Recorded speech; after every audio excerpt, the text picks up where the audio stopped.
Joy to the world, Katie. Joy to the world. Happy holidays, Brett. Thanks. How's it going? It's going pretty well. We're making a lot of snacks. We're getting ready for the holiday week ahead. Have you made your gingerbread batter yet? No, sir. That's on the list for today, eh? I did go on a voyage yesterday and get all the ingredients that I need to make gingerbread, which is not easy. Nowhere ever sells molasses. I am so excited for your gingerbread cookies. It is something I look forward to all year. Yes, I can't wait. It's going to be very fun. Well, hello, everybody, and happy holidays from us at S'morekana. I'm Brett. I'm Katie. And we are so excited to be talking about festive snacks, festive Disney things, and festive Lorcana. Brett, is gingerbread your favorite holiday snack? Like, yes. Of all the snacks? Yes, 100%. Not even close. Wow. Gingerbread, lightly frosted gingerbread cookies. Dang. Lightly iced, I should say. Mine might be pigs in a blanket. My sister usually makes pigs in a blanket into a little wreath, and it's so good. And you put it in this like little honey mustard. Like, oh, it's so good. I'm not that much of a fan of things inside of other things. I like to see everything that I'm eating. Yeah, you also don't like hot dogs. I like hot dogs okay. What? I thought you didn't like hot dogs. No, I like hot dogs. What? Yeah. I've never seen you eat a hot dog. Really? Yes. I like a grilled hot dog. Yeah, a little smoky hot dog. I've seen you have the option of hot dogs so many times. You don't like Casey's in Magic Kingdom. I like really, really good hot dogs. I'm not a fan of like boring, steamed Oscar Mayer, like regular hot dogs, I guess. Casey's is not Oscar Mayer regular steamed hot dogs. Maybe we'll have to have you try some when we go in February. That sounds good. Brett, what's been going on for us in the world of Lorcana here? A little bit of exciting news. We were at a little low-key event this past weekend. Yeah, we did a draft, and I actually pulled an Enchanted. Yeah! The prizing happened to be Into the Inklands, and you pulled an Enchanted Robin Hood, y'all. And I spoke this into existence. Right before this draft started, I changed my Melee name to be Chanty Puller 2K24. And then I did it. I Chanty pulled. Chanty Puller 2K24. We've pulled a good number of Enchanteds in our time in Lorcana, and it's rare that we get one that's good. If that makes sense. You know, it's rare that we pull a really hot one like a Robin Hood, so it was really fun to do that. I love that art. That portrait style art. Oh, it's so classic and it looks so beautiful. And those Inklands Enchanteds are just unreal. That said, we're probably going to sell it. Yeah, probably going to sell it. We're going to be selling a bunch of stuff on TCG Player coming up. Yeah, we're getting our TCG Player storefront rolling. Just trying to build up some sales on there so that we can sell cards when we are inclined. We're trying to buy a house right now, and that is expensive. It sure is. And Robin Hood's also expensive. So that makes sense. If you're looking for a fresh, right out of the farm, Enchanted Robin Hood, you know whose shop to go to. It's been blessed by Chanty Puller 2K24. That's me, baby. We also opened a trove. Yeah, our pal Josh scored us a Rise of the Floodborn Trove. Which we didn't have yet. Yeah, super cool to track one of those down. He scooped it up for us because he knew we were looking for the box in particular just to store our Floodborn cards. And we happened to get some pretty sweet pulls from this trove because he gave us the whole trove with all the guts included, which was awesome. Yeah, and we pulled a foil tragic hero. A foil tragic hero. Pretty darn good. Like, what? So great. We had really good luck this weekend. So keep our fingers crossed for maybe some Christmas time Chanty Puller 2K24 luck. Well, it's a bit chilly out here. What do you say we head inside and get a cup of coffee? Ooh, I hope they have peppermint mochas.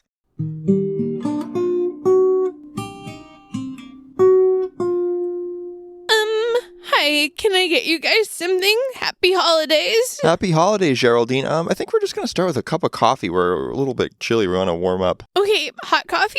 Yeah, please. Okay, I'll be right back. Mm-mm. Well, let's see how long this takes. No, we could be here for hours and hours. Yeah, Poor Geraldine. Not too optimistic about this cup of coffee from her. I'm sure that she's going to find a way to burn it or something. Hi. Whoa. Hi, Geraldine. I have your coffees. Wow, that was so fast. This one is for you. Whoa, this is beautiful. And this one's for you. Holy cow. I tried a little bit of art on the top of it. I don't know. It's supposed to look like Baymax. Yeah, it looks of course it's Baymax. Is that peppermint that I smell? Yeah, that's a peppermint mocha. And then I also gave you guys a pumpkin spice latte. Okay, bye. What in the world? These are really good. This looks amazing. Wow. Let me give it a shot here. Ooh. This tastes so good. This pumpkin spice latte is unreal. You want to switch? Yeah. Here. Mmm. She's really good at making coffee. That is unexpected. Wow. Maybe we found Geraldine's hidden talent. Is this her niche? She's a pro barista. Wow. And look at these cups that they're served in here. There's all the lore symbols on the sides. Oh my gosh. Yeah, these are like tall ceramic cups, like a big tall mug. It looks just like my Secret Santa gift that I got. Oh my gosh, it does. Archer, our pal of Top 64 Seattle fame, had me for Secret Santa, and he made me a ceramic coffee mug that is painted with a Donald Duck portrait and all of the lore symbols. Yeah, it's gorgeous. It's gorgeous.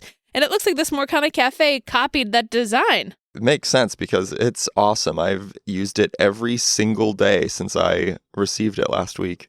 It is gorgeous. You know, it does make me think that Lorcana should have merch. Yeah, we definitely need some more Lorcana merch. Yeah, they only have navy blue merch right now, and even then people buy it up like crazy. Yeah, the blue t-shirts and the blue, very basic baseball caps. Yeah, they could go a lot of places with all these different colors. They're so pretty. You know what? Looking at all these pretty lore symbols and these pretty colors, I can't help but wonder, what would you gift to an ink color? If it was an anthropomorphic ink color, what would you gift to it for Christmas? Interesting. What an interesting question to ponder while we sip our gourmet coffees. You know, it's a question I think everyone's asking this time of year. I like it because it forces you to consider what the different characteristics of each ink color are. All right, so if amber was a person, what would you gift it for Christmas? If amber was a person, I'd gift it lotion. Lotion, why? Because it heals. Okay. You know, it's like soothing and healing like amber. Okay. What about you? What would you give to amber? Maybe mace? What? Yeah, mace. Because there are all those bodyguards. Mace? Yeah. It's something Okay. that you can give to anybody, right? I don't think you need like a license for it or whatever. So you can just use it for personal protection. And then, it's like having a bodyguard. I guess so. Oh, that's what Amber's all about, healing and bodyguards. So mace and lotion. That makes a lot of sense to me. I like lotion. Mace, I guess, makes some sense too. Mace, I feel like, is more of like a steel or a ruby. Well, mace is defensive, right? Like, I think ruby and steel, what you're thinking of, is very aggressive. But mace is only to be used for protection. Like, you wouldn't, go out and assault somebody with mace. That's a very good point. Very good point, actually. Yes, a little self-defense. Mace is basically pepper, right? I think so. Mace is a spice, I think. Oh, it is a spice. It was in the New York Times Spangram puzzle the other day. Right. So, in a way, it's also food-related, which I think would also make a really good gift for Amber. Like a cake. Oh, yeah, like a golden bunt cake. Yeah. Or beignets. Oh, yeah, Amber's definitely beignets. What about amethyst? Amethyst. Amethyst. Oh, I know. I'd get amethyst a trampoline. A trampoline? So it can bounce. Oh! Ayo! I like that. That's quite good. We'll get amethyst a trampoline. Yep. You could also get them a cauldron, like a really sturdy cauldron. Ooh, that's fun. They could do whatever they want with it. You can make soup. Yeah. Yeah. Make potions. Yeah, poison apples. Very magical. A magic kit would also be cool. Yes. A deck of playing cards. Ooh, yep. Do some magic tricks. A cauldron and a trampoline. And magic tricks. That makes a lot of sense for amethyst. I think they would really enjoy that. And I think for amethyst, I would cook magic cookie bars. Ooh, what are magic cookie bars? You know, they're the things that have graham cracker crust, and then it's sweetened condensed milk, and then butterscotch chips. I'm out. I'm out on You're butterscotch chips. Yeah. What? Yeah, butterscotch is the most overrated flavor. But then there's also nuts and coconut. And sometimes people put sprinkles on top of it to make it look like magic. different This colors. doesn't sound very good. Well, I think Amethyst would love it. Probably. Weirdos. Yeah. Weirdo Amethyst. So weird. What about Emerald? What would you give Emerald? What's Emerald like? A knife A knife? to stab you in the back, What? like Emerald does. A big sack so that it can keep stealing all of your cards. You don't like Emerald, huh? I don't hate Emerald. I just think that that's what Emerald is. They sow chaos, I guess. I would give Emerald, those little fake candy tubes that when you open them, a snake springs out of them? Yes. That's what I would give Emerald. Yes, that is Emerald. They would love, giving that around and being like, Ugh. Yeah, maybe another prank gift for Emerald. Maybe like a whoopee cushion or something. Just to make you feel embarrassed. Could also give Emerald, a gift card. I think if of all the inks, you would give Emerald the gift card. Because they would just, do whatever they wanted. A little bit of everything. Get cold hard cash. They get to buy whatever they want. Yeah. Because they can, draw cards like Amethyst, and they can bounce things like Amethyst. They can kind of do damage like Steel, and they have action synergy like Ruby, and They're flexible. They're almost camouflagey in their greenness. hard to pin down Emerald. Yeah, Emerald's definitely a gift card kind of person. Where you go, I don't know, here, have this. Have some cold hard cash. Buy yourself something nice, because I don't know what it is. I think you could do really well just giving really wild gifts to Emerald, too. You could be like, here's a go-kart. Yeah, that's true. There's no money limit on this. Yeah, you could just here's your go-kart, go drive in traffic or whatever you want to do, Emerald. Go drive in traffic. Oh no, Emerald. They're reckless, and they kind of just throw things into other things, and Yeah. you could give them Coke and Mentos. Yeah.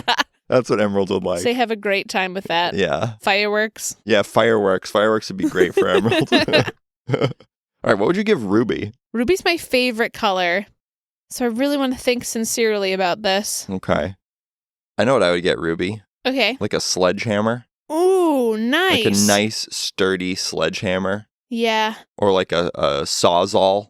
Just kind of Yes. implements of destruction. Yeah, I was similarly, I think I'm going to get Ruby something for working out, maybe nice sneakers, nice sturdy sneakers, or a timer so it can time itself when it's running, Okay, yep. racing into stuff. Fitness-related accoutrement. Yeah, typically it's kind of rushy, Low to the ground, punches stuff in the face, and keeps on moving on. Or maybe I'd get Ruby some protein powder so we can keep on growing nice and strong. Okay, that kind of feels like a Steel thing to me. I suppose so.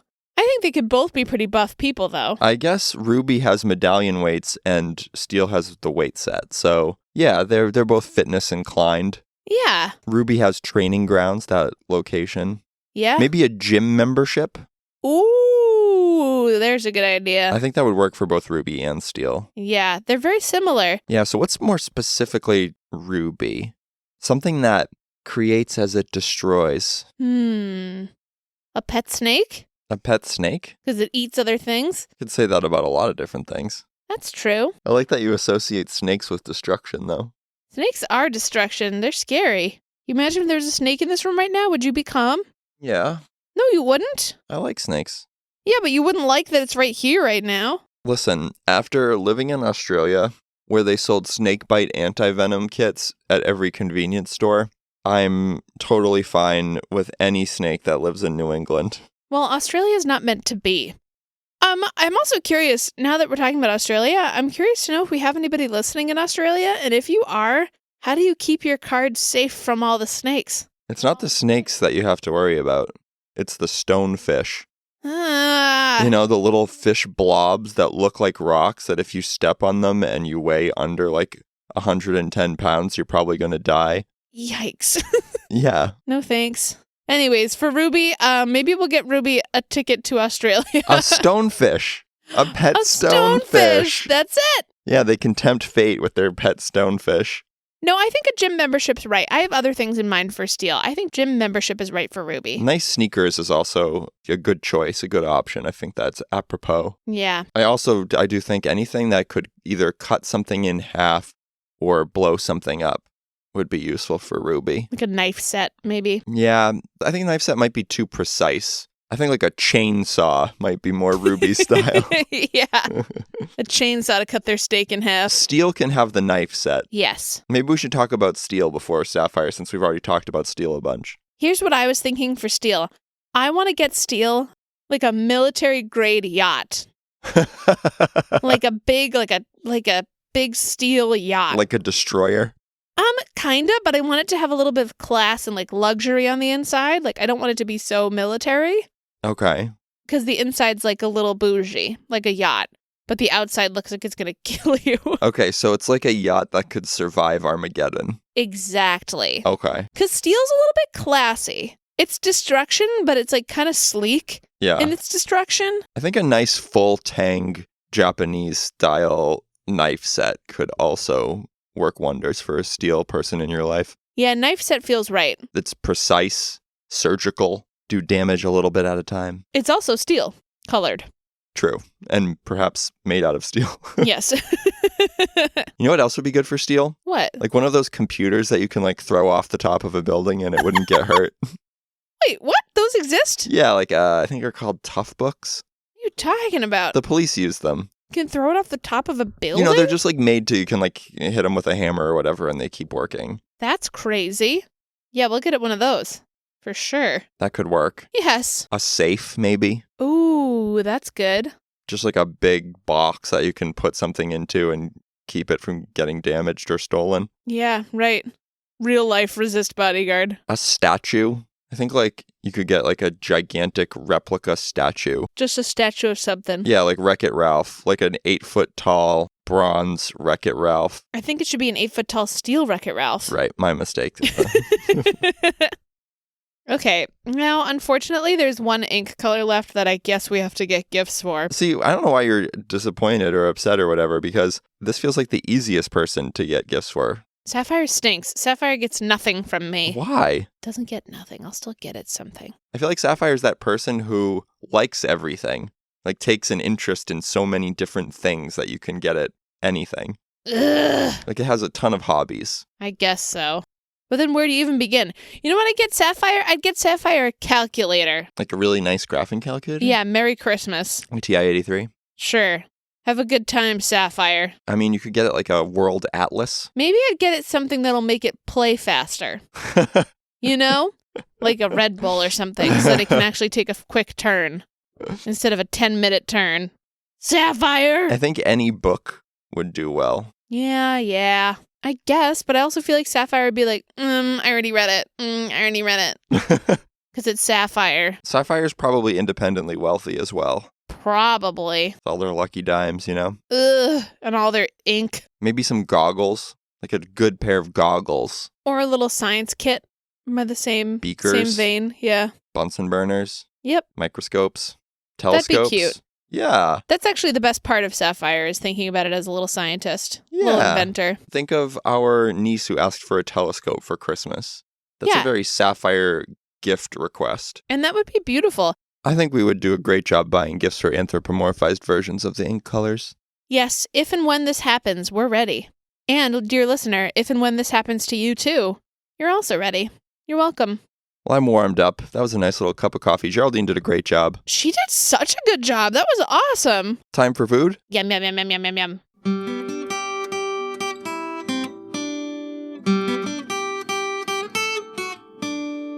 Hello. Hi, Helga. How are you? Happy holidays. I am good. How are you? Doing really, really well. Good. Do you have any special plans for the holidays? Yes. Yeah, what are you doing? France. You're going to France? With Francois? Here is special we have today.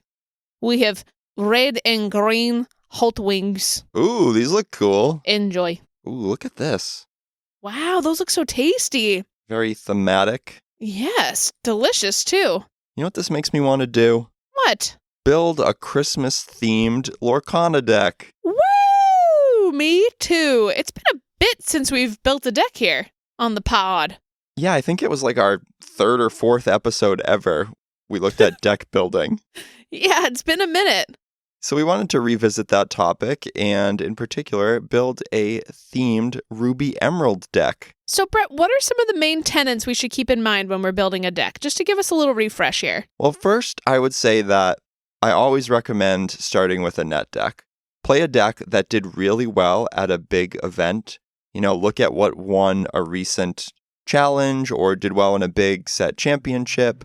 You do that so that you know how a deck should, quote unquote, feel. If you play a deck that has seen success, you'll know that the card choices are cohesive, they all make sense, that everything works well together, and you'll start to feel the flow of a working Lorcana deck. You should do that for a little while before you venture into building your own lists. I know that sometimes it gets looked down upon, like, oh, it's just like a net deck, there's no originality or whatever. But until you understand those principles of deck building and you understand how a deck should flow, you won't know what's wrong with your own lists. Yeah, that makes a lot of sense. But once you feel like you're ready to start your own deck builds and you want to experiment with new cards, then I'd say start with a concept. Either it's a card that you really like that you want to build around, or it's a way to win the game, or it's just a collection of characters, like, all of the Pooh Pirates, for instance. Start with that initial concept, and that will help you narrow things down for sure. I love that. Yeah, it should be fun, right? Like, you have to pick something that's fun for you. So, like, in this case, today, we want to build a Ruby Emerald list to celebrate Christmas. Woo! And we're going to look at a new card that we think is really exciting to build around. So we're going to look at a Maui Shark-based Ruby Emerald list. We just got our second Maui Shark the other day. Maui Shark is elusive. I don't know if people in other parts of the country or other parts of the world have gotten more Maui Sharks, but I swear no one in our area has Maui Sharks. Yeah, it feels like our local meta pulled every single Hercules in the world. Yes. But very few Maui Sharks. We have 2, so yeah, we're on the lookout for 1 or 2 more for sure. But yeah, so once you have your concept, you definitely want to remember the kind of basic tenets of deck building. The biggest of which, the most important tenet, is that you want to build on a curve. You can't have all your cards be 5 cost. That simply won't work. And you can't have 20 1-drops and then 2 7s. Right, you want a nice curve. You want to be able to play characters on every turn of escalating power level. Lorcana is a very mid-range centric game. What I mean by that is there aren't a lot of decks that only play like 1 and 2 cost characters, nor are there a lot of decks that wipe the board over and over again so that they can play 9 and 10 cost characters. Most decks include characters at all parts of the cost curve. They have some amount of 1 cost characters, some amount of 2s, 3s, 4s, etc. Right. So here's what I like to do when I'm starting from scratch. I have my concept. I know my color combination. I know what I'm going to be trying to do, which is I want to play Maui Shark and play a whole bunch of actions and win the game by grabbing a whole bunch of lore without needing to quest necessarily. So what I like to do is to go down the cost curve and pull a whole bunch of cards that look interesting to me that might fit. Basically, what we're going to do is pull way more cards than we need, select 8 or 9 different cards at each cost slot and then whittle down. That makes a lot of sense.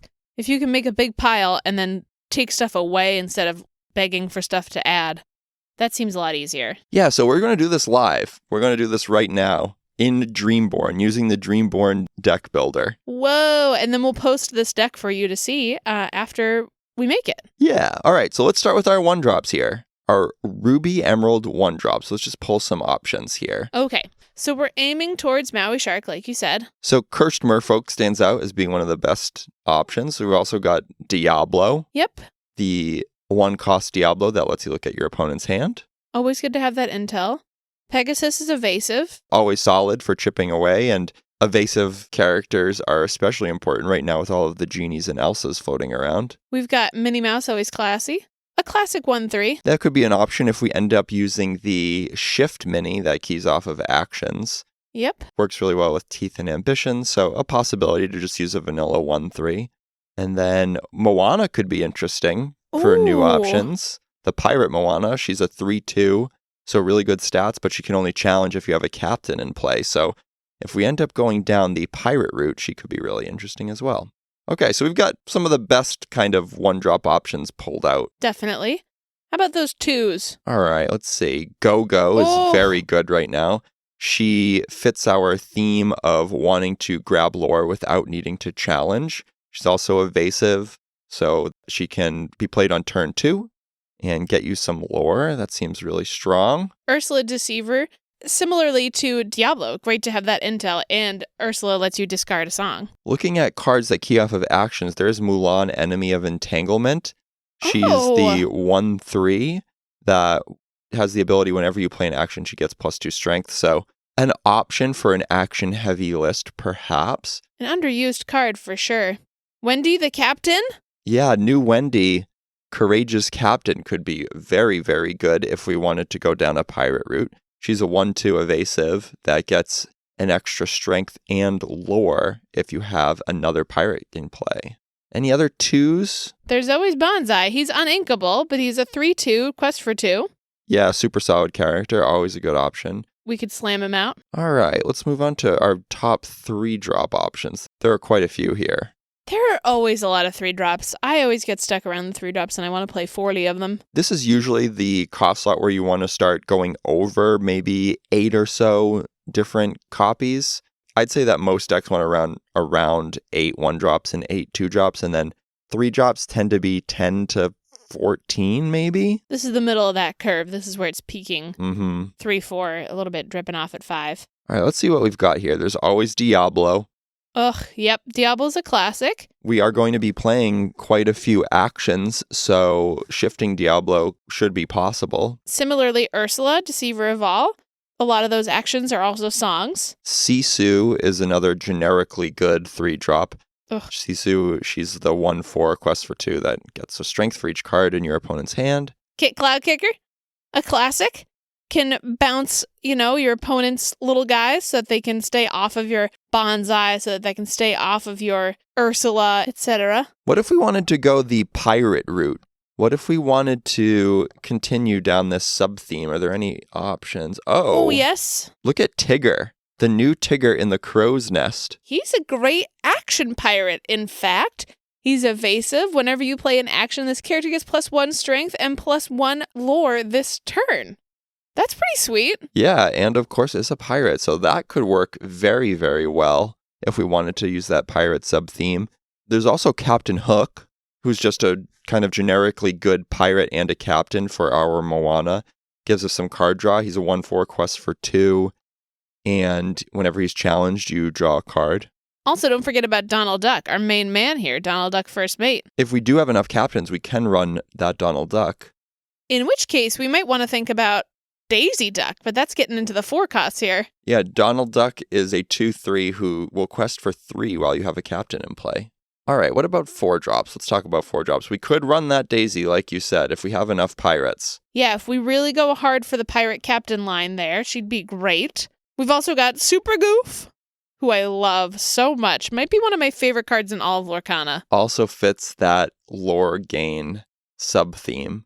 As far as action-centric characters, we've got that Robin Hood sharpshooter. If we have expensive actions, we could try to use him. He looks at the top 4 cards of your deck and lets you play an action for free when he quests, but he's pretty fragile. He's only a 1/4. Yeah. We also have Noi. Oh my gosh, Brett's your favorite card. Who obviously we're going to cut, but if you for some reason are some kind of psychopath, you could use this horrible character. Who we included on this list only to point out that we're going to cut them. Yeah, I mean, I for the sake of being thorough, I wanted to mention that she does key off of playing actions, but the less said about that, the better. At what cost? Yeah. There's also Iago. There's evasive Iago. He's a 2/4. You can pay 2 less whenever he quests for your next action. He never sees play. No, but he would fit pretty well in this list. And again, evasives are always useful right now. Yeah. Ooh, the Muses? We are the Muses, goddesses of the arts and proclaimers of songs. They'll let you slow your opponent down if we end up playing enough songs, which it seems like we might to key off of Maui. Most definitely. So lots of options in that 4-drop spot. Daisy Duck's interesting because we'd have to then use locations as well. And I'm not sure we'll have enough slots left to include locations and all of those actions that we want to include. We'll have to see. It might be worth percolating over here for a little bit. What have we got for 5 costs, Brett? I want to highlight Pete Bad Guy. Ooh, this might be his time to shine. Yeah, so this is a 3/4 quest for 2 with Ward. He gets +2 strength whenever you play an action. Great. And while he has 7 or more strength, he gets +2 lore. So if you fling a couple of actions around and then quest with him, he's questing for 4. You have played Pete in action decks before, and it's so good. Can be really fun. When it pops off, it really pops off, and it's really hard to get rid of it. There's also Don Carnage. A pirate. A great pirate, a great sturdy pirate. There's always Maui, hero to all, just a great card in general.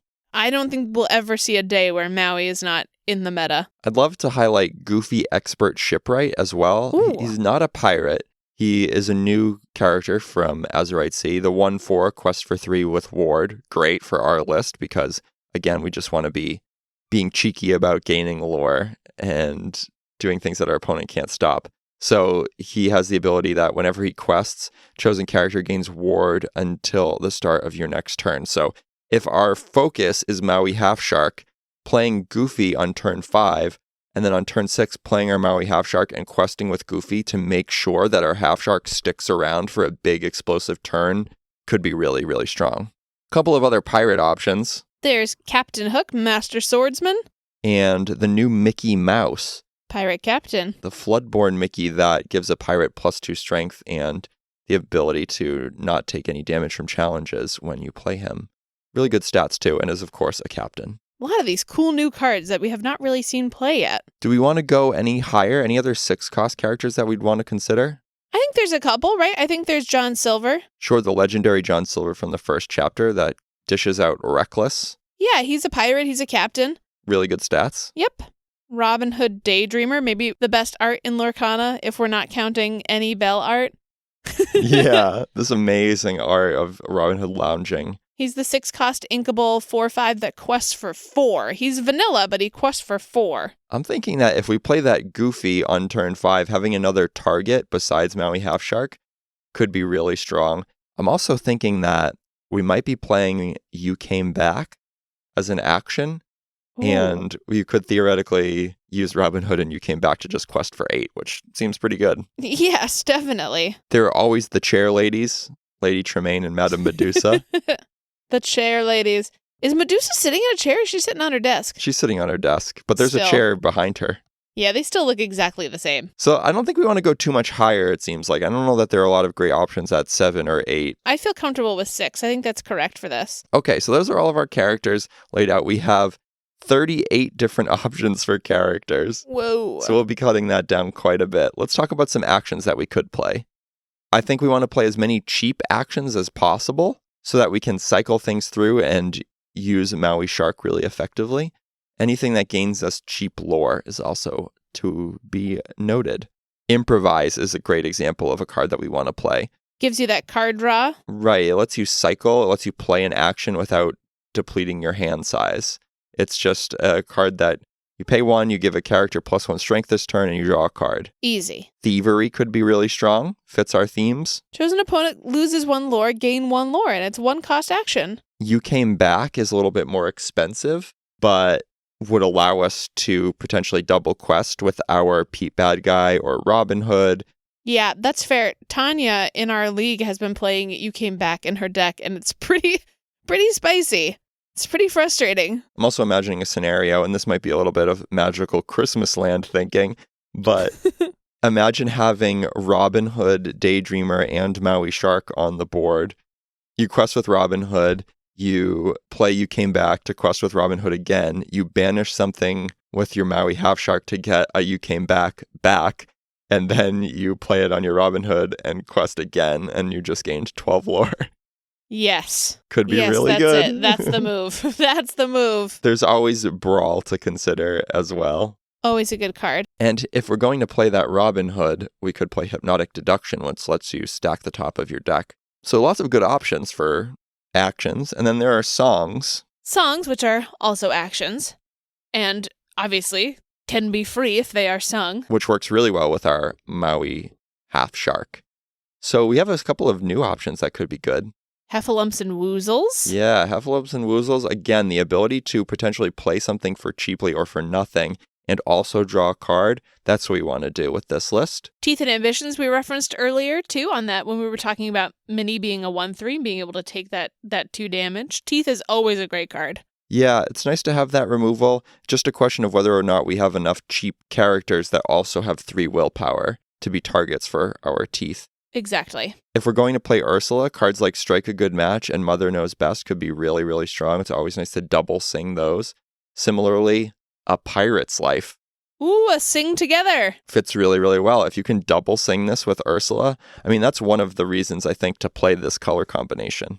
Gain 4 lore and your opponent loses 4 lore. Ooh, that can be strong. Now, is that each opponent losing 2 lore? Yep. It's interesting. Could be good in multiplayer. You could really wreck multiplayer with that too. I think we have to consider Be Prepared. Be prep off the top. Nice to have that fail-safe. Exactly. I was just going to say that. It's always a good little panic button to have. So we have a lot of options for actions now. That's 13 different actions that we've highlighted as potential cards to include.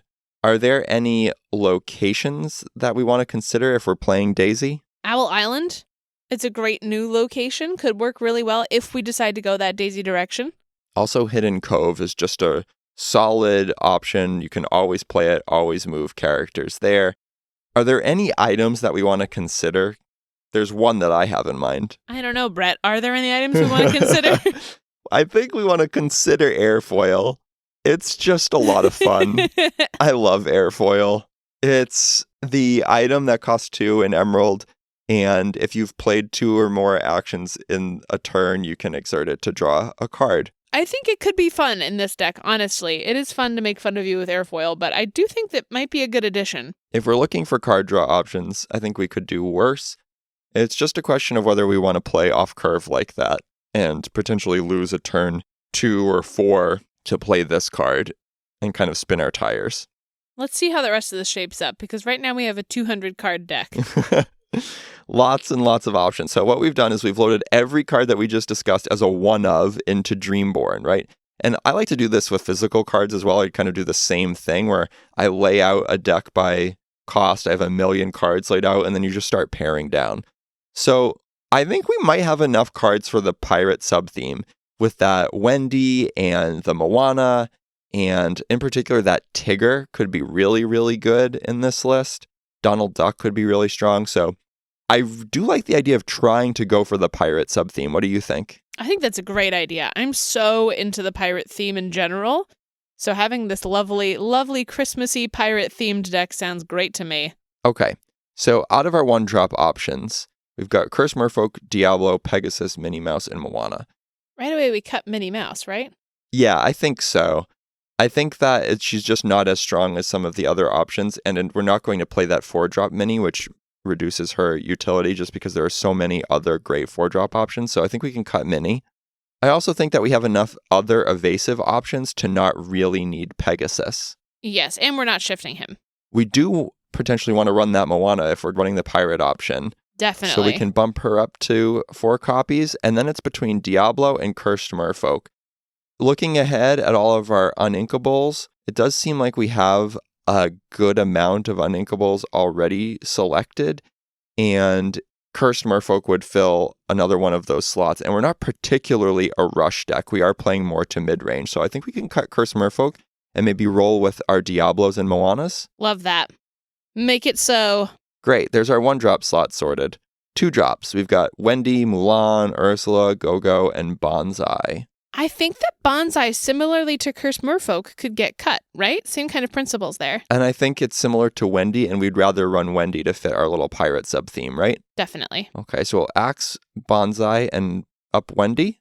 Yes. We probably want to play Go-Go. She's just too good to not play, right? In some amount. Incredibly good. Maybe we then drop our Mulan. She seems not as good as either Ursula or Go-Go, right? Agree. So maybe we play our full suite of 4 Ursulas and then 2 Go-Gos? That feels right to me. And the reason that we want to do 2 Go-Gos and not 2 Ursulas is because Ursula is a card that we often will want to play on turn 2, whereas Go-Go, I think we'd rather play her a little later in the game.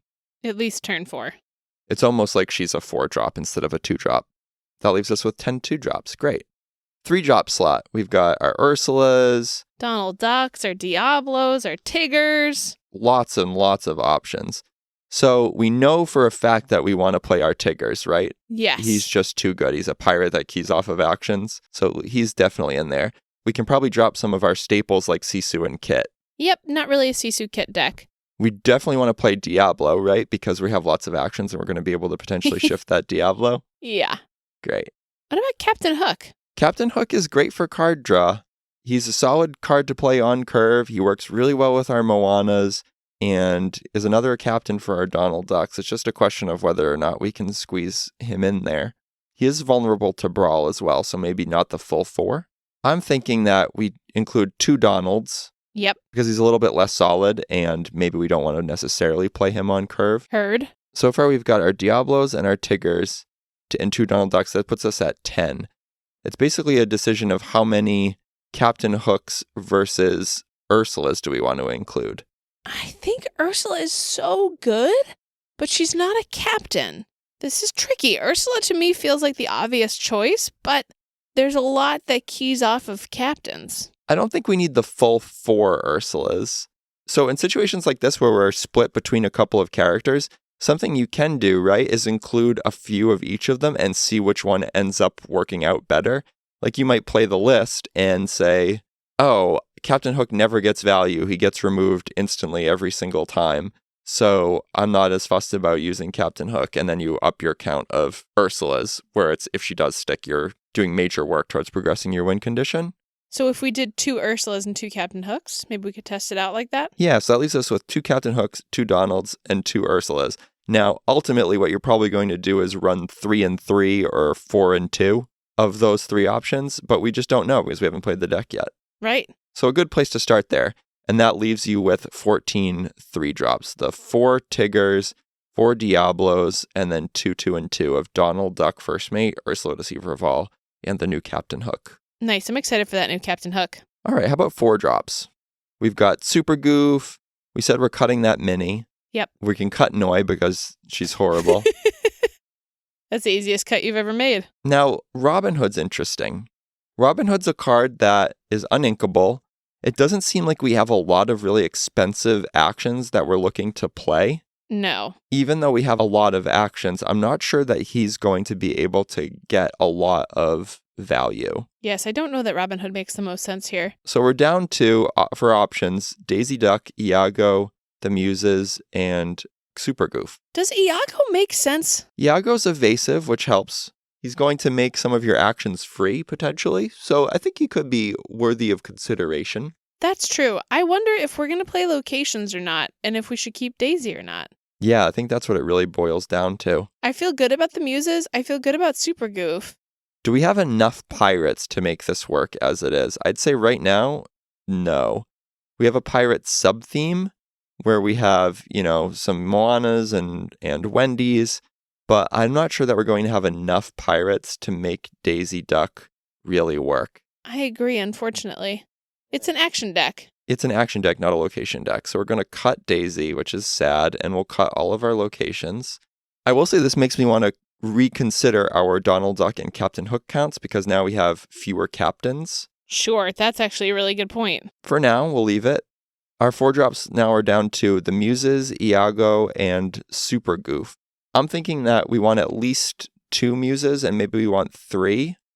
They're kind of one of our primary control elements in this list, ways to slow your opponent down. So making sure that we have the ability to get the Muses on the board seems really important. Definitely. So maybe 3 Muses, 3 Iagos, and 2 Super Goofs. I love that. All I want in any deck is Super Goof. So if we can get 2 in there, if we can squeeze 2 in, I'm happy as a clam. That gives us 8 total 4-drops. So hey, nice curve then. We're nice curving. Curve. Yeah, we're curving. We'll look at our 5-drops now. We've got our pirate options with Mickey Mouse, Captain Hook Master Swordsman, Pete Bad Guy, Goofy That Shipwright, and Don Carnage. Now, I think we've leaned away from having too many pirates, So I don't think Mickey Mouse Pirate Captain is going to work out too well. We don't necessarily want to be challenging, and we're not always going to have a great target for Mickey. Yes, I agree. Unfortunately, I agree. I feel similarly about our Captain Hook Master Swordsman. Sure. I know that we really want to play Pete Bad Guy, right? Yes. I think we really want to play Don Carnage too, right? He's just a good evasive. A really good At least evasive. two. Yeah, and he counters the genie perfectly. There's also that goofy expert shipwright that we were talking about, who I think we want to increase up to 4 if we want to make sure we land Maui Shark. Definitely. Now, we have cut a bunch of captains here. We still have our Wendy to curve with our Moana. We still have a few Captain Hooks on turn 3, and we still have the options of John Silver later, so Okay. we still have some captains. Right now I'm at 2 Don Carnage, 4 Goofies, 2 Pete Bad Guys. Do we want to include any Maui Hero to all? Maui's a card that we know will work, that he'll always do some good in the game. Maybe for the purposes of trying out our deck and seeing how it works, we cut it and know that it's an option if we need to fight back on board later. Could always sub him in. We know exactly what he does, like what you just said. So this leaves us with 4 Goofy Expert Shipwrights, 4 Don Carnage, and 4 Pete Bad Guy. How can we trim this down? Yikes. What's our best option on turn 5? I think Pete Bad Guy might be the best in this deck, right? Helps you fight for board, he keys off of actions. I do think that Goofy Expert Shipwright might be even better. He will always quest for 3, whereas Pete's questing for 2 or 4. Goofy also really helps us make sure that our shark stays on the board. I think Goofy is our must-have 4 of. Pete, this is a question I like to ask myself. How many copies would I ever play in a game? Like, if I drew 4 Petes, would I ever try to play 4 Petes? Probably not.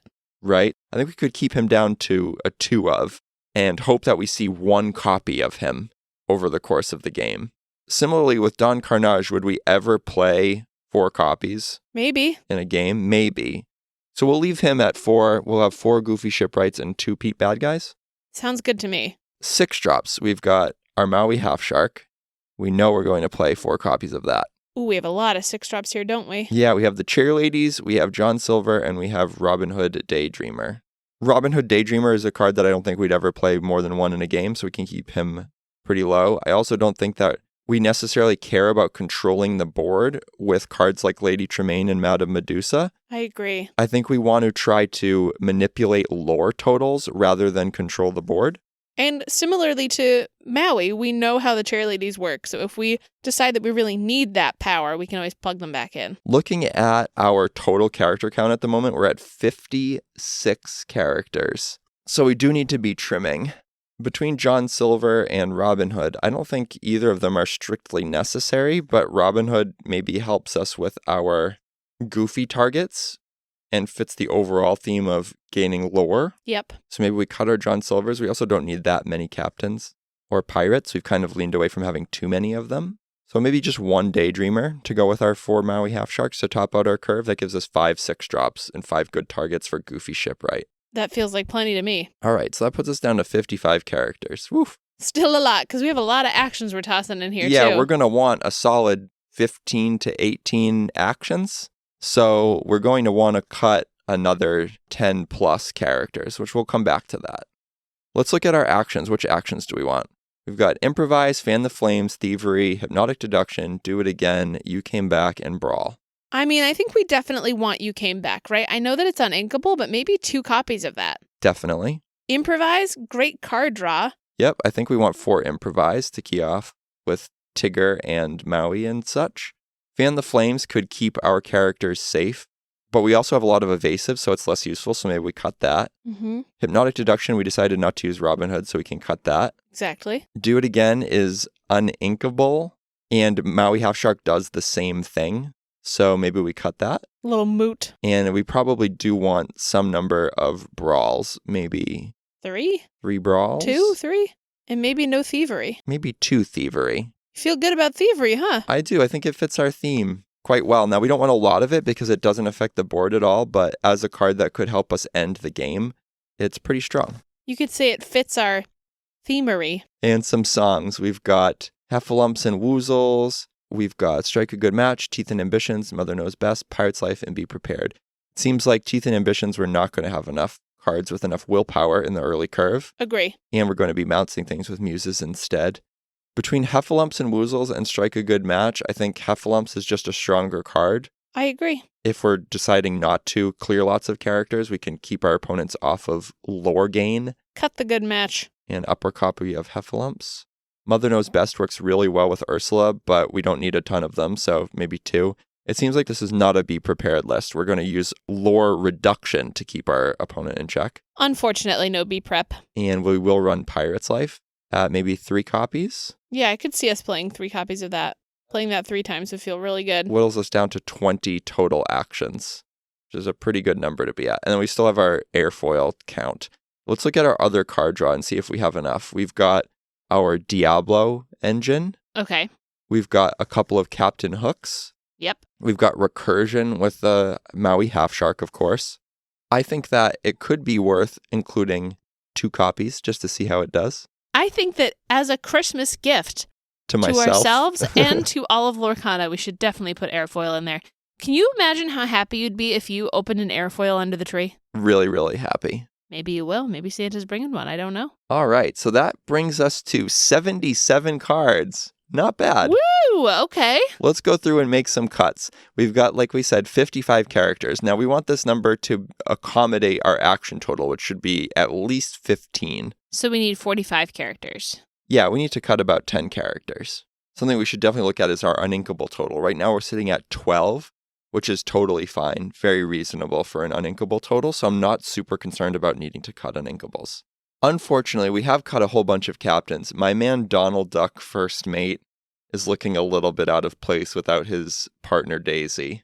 Wow. I think we should cut our Donald Duck, as much as it pains me to do so. That helps our 3-drop spot. Now we only have 12 3-drops. We've got our Tiggers, Diablos, and then a couple of Hooks and a couple of Deceiver of Alls. Looking at how expensive our actions are and the fact that a lot of them are songs, Iago is looking more and more out of place. Maybe we should cut Iago. It's funny to say that he looks out of place because the art for that card is that he's an out-of-place fake flamingo. Yeah, he's a poser in this list. He is the flamingo. Get that fake flamingo out of here. That gets us down to 50 characters, just a few more. We have 10 5-drops at the moment.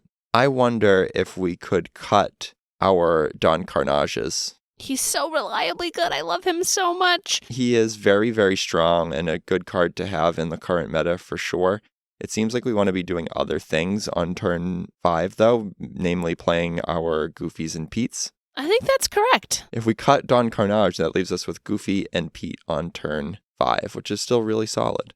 We're down to 46 characters. We only need to cut a couple more. Not too bad. Not too bad. Right now, our most crowded slot is our 2-drop slot with the 2 Go-Go's, the 4 Ursula Deceivers, and the 4 Wendy Darling Courageous Captains. Interestingly enough, yeah. I wonder about cutting 1 or 2 Ursula Deceivers. It's a card that has fallen out of favor slightly because folks started cutting out some of their big songs. But she's always so good. It's hard to ever go less than 4 Ursula Deceiver. Might not be bad to test that theory, though, right? To test it and see if we need more of her. Maybe cut 1 Ursula Deceiver and maybe 1 Tigger in the Crow's Nest. I know he does everything we want to be doing, but it's hard to play multiples of him because he does have 0 strength. And he's fresh. We've got to figure out how he works. That helps our crowded 2 and 3-drop slots and brings us down to 44 characters, which is going to enable us to play up to 16 actions. Wahoo! Do we really need to play the airfoils? Probably not. Sorry, I don't want to ruin Christmas for you. It's a little bit of a hat on a hat there. It just seems like a little clunky, yeah. Let's cut the airfoils. Now, for the record, when I build this deck, I'm going to play airfoil. And we will update you on how it goes. But for the purposes of publishing this list and going through the deck build with you, I'm going to explain why airfoil isn't necessarily a great card in this list, even though it seems like it might be. You're taking 2 ink worth of tempo off. You could be playing a 2 ink cost character with that, or, instead of playing this and a 2 cost character, you could be playing a Muses. So you're allowing your opponent to get ahead, and the benefit is that probably the next turn, when you play some actions, you can start gaining card draw. So best case scenario, you're playing 2 actions every turn to gain 1 card every turn. That is very hard to pull off and is not very likely. When it does happen, it's wicked fun. But playing 2 actions a turn is not a given. It's a very poor top deck if you don't have actions in your hand late in the game. So for those reasons, I'm going to eliminate airfoil, even though I really, really like it. I'm going to play it myself. We only need to cut 18 more. Just 4 more. That's not bad. We can cut 4 more. We can cut 4 cards. We've got 4 improvised, 2 thievery, 2 you came back, 3 brawls, 4 heffalumps and woozles, 2 mother knows best, and 3 pirate's life. So our song package, I'm hesitant to cut because we've only got 9 to go with our muses at the moment.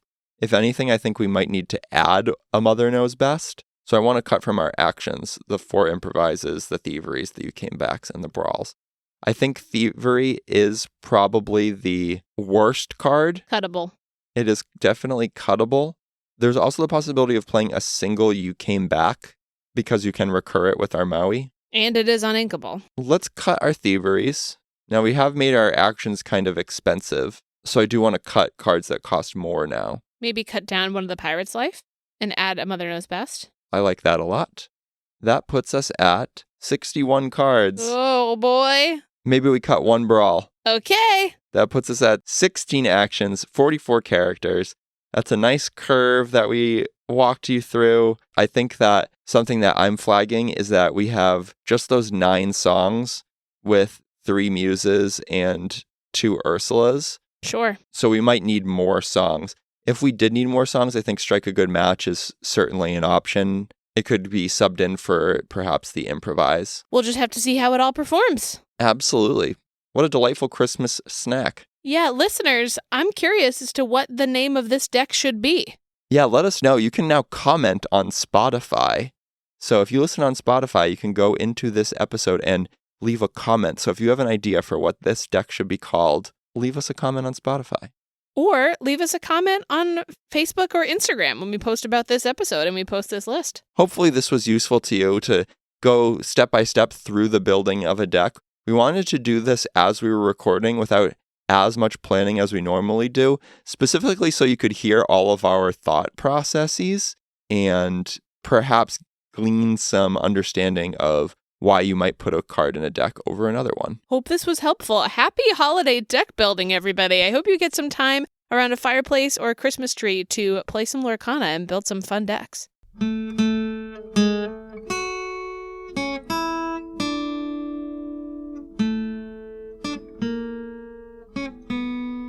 Well, that was a laborious build. We need a little refresher after that. Oh, what about one of these puffy peppermint mints? I love puffy peppermint mints, especially when they look like a dream card. It looks like Scrooge McDuck. This is Scrooge McDuck Ebenezer. Woo! Tell us what you've cooked up here, Brett. This is based on, of course, Scrooge's little alter ego from the Mickey's Christmas Carol animated movie. Yes, it is a 1-cost sapphire card, a Dreamborn villain, 1 strength, 1 willpower, and quest for 1. This is a super rare card with 2 abilities. What are those abilities, Brett? The first is Surplus, which says, while you have 3 items in play, this character gains ward. And the second is Swindle. Whenever one of your items is banished, you may return that card to your hand. I love this so much. What's the flavor text, Brett? What's the world coming to, Cratchit? You work all your life to get money, then people want you to give it away. Nice. Very good, Scrooge McDuck. I love this. I love that he's like selfish about his items and wants to keep them all to himself. And once he's built up his hoard of items, he's untouchable. He's untouchable. He would work really well with a lot of the Sapphire sub-themes, of course, of banishing items. Like you quest with Hiram, banish your popsicle, return it to your hand, and replay it. That's really great. And if you're able to chuck out a whole bunch of items, then you can keep that engine rolling with his ward ability. He is vulnerable to removal via Tinkerbell or Avalanche, cards like that kind of deal blanket damage. So not untouchable even with the ward, but I think it's really cool to have this Miserly Scrooge alter ego in the game. I think he'd be a lot of fun in any item deck, and I have a hard time saying that Sapphire cards would be fun, and I think he looks like a good time.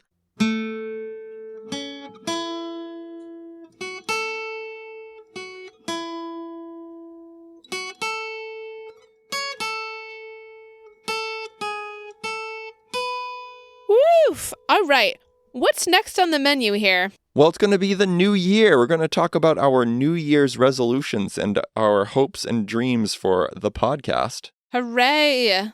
Everybody, we hope you enjoy some lovely treats this holiday season. We hope you have time to snack. We hope you have time to play some Lorcana. We appreciate you listening. We hope we're making perhaps a drive to some faraway Christmas celebration location a little bit easier with our pod here. Thank you so much for listening. I hope you have great pulls if you open up some packs on Christmas. We received our first Lorcana cards on Christmas last year. So we're coming up on 1 year of us enjoying this game. And we're all the better for it. Until next time, everybody. Enjoy those Christmas cookies, y'all. Keep on snacking. Oh, oh, oh, oh, oh. Oh, oh.